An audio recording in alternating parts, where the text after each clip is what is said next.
દઈ દીધા હતા પાપડ ને આપણે રહી ગયા હતા કાઉન્ટરે ઊભા અને હાઈ વડે કરી નાખી હતી ચા. જય માતાજી બધાને. આજ તો આપણે ઊભું રહેવાનું હતું કાઉન્ટરે, કારણ કે હતું આપણા શક્તિમાના માંડવા. કારણ કે માંડવા હતા એક હમટા આવી ગયા એટલે આપણે ગામ સમત હતું બધાને કે એટલે ગામ સમત એટલે બધા કે બધા સેવામાં આવી જાય તો આપણે પૂગી ગયા સેવામાં. અહીંયા કણે એટલું પબ્લિક આવતું હતું ને કે અહીંયા સપ્લાય માટે ટ્રેક્ટર દેવા પડતા હતા અને પબ્લિક તો જુઓ કેટલું દુનિયાનું પબ્લિક હતું. અને અમે રહી ગયા કાઉન્ટર ઊભા આવી ગયું હતું ટ્રેક્ટર સપ્લાય કરવા. અને આ અમારો બ્લોગર રહ્યો ને ઇન્ટરનેશનલ બ્લોગર હો, દુબઈથી મગાવ્યો છે, શેખ રવિ મુખા એ હતો જે હોય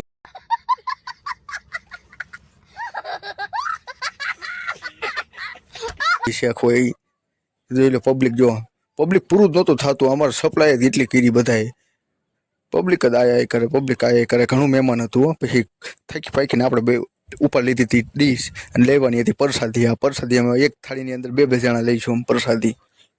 એટલે પછી આ મને ભાત ગયા હજુ લે ભાત ખાઈશું ને તો પછી ઊંઘ આવશે પછી કામ કોણ કરશે? થોડું ઘણું તો કામ કરવું પડે ને. પછી જોઈ લો હવે પબ્લિક ઘણું હતું જઈ. પછી અહીંયા લાગી ગયો તો નાનો એવડો મેળો, તો અમે મેળામાં એક આંટો મારીને પછી હવે સાંજે હતો પ્રોગ્રામ, તો પ્રોગ્રામમાં વહી ગયા હતા. પણ હું ના મારો ભાઈબંધ એક હતો જૂનો ભાઈબંધ, એ બે ગપ્પા મારતા હતા. ગપ્પા મારીને હવે થાકી ગયા તો બનાવવા વહી ગયા ચા.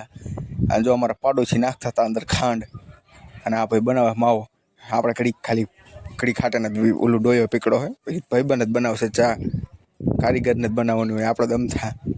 પછી આ જો કારીગર આવી ગયો તો ચા બનાવવા, તો કારીગર ઉડાડે છે ચા. કારણ કે ચા ઉડાડે ને એટલે વિડીયો સારો આવે, એટલે કારીગર ઉડાડે છે ચા.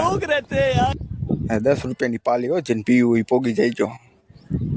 પછી ચા બા પી લીધી હતી થોડીક ઘણી અને વહી ગયા હતા પંથમાં જઈને બેસી ગયા. અને અહીંયા ઘણો ભુવાજી જો કેટલા ઘણા ભુવાજી છે.